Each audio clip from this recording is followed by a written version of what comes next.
Good day, this is Jamie Lukes with ATC, also known as Argo TurboServe, and today we're going to talk about a little bit more complex subject. We're going to talk about what happens when I add a new component to a bill of material, and then I want to get a purchase order that's attached to that said item and related to the production order, so I have traceability.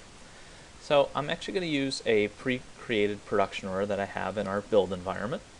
And the first thing I'm going to go to is I'm going to go look at the production order itself and look at the bill of material.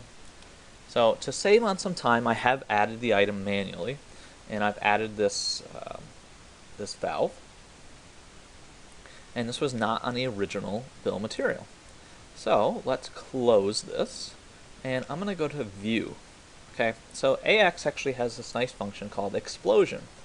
Now what Explosion does is it takes the bill of material for that item, and it will tell you by item number what supply is attached to that, whether it's a purchase order, on-hand inventory, or a planned purchase order. So let's take a look.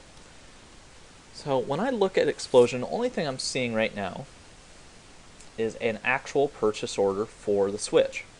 Now let's say I added the Q4 item because I know I have that on my BOM. So let's look at that real quick so that we can compare. I'm going to go back. I'm in production order, BOM. Alright, so right now it's missing this Q4 that I need in order to create my finished good. So let's go back at the Explosion and let's actually update. So what update actually does is it will go and it will look at current demand and supply, and it will actually run a mini MRP specific to this production order.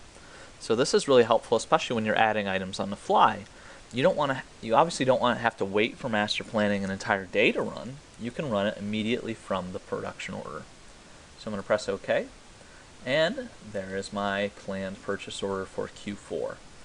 So I could go directly here, go to View Details, and you notice it's for 12 because the BOM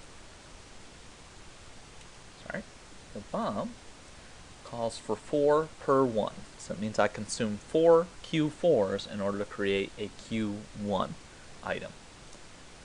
So since I'm right here, I can actually go directly to the planned purchase order.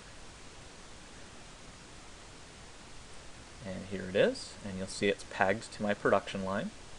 I'm going to hit Edit. And the only thing is, if you don't have a standard vendor or a trade agreement vendor, I would select my vendor. Let's just say it's Electro Switch.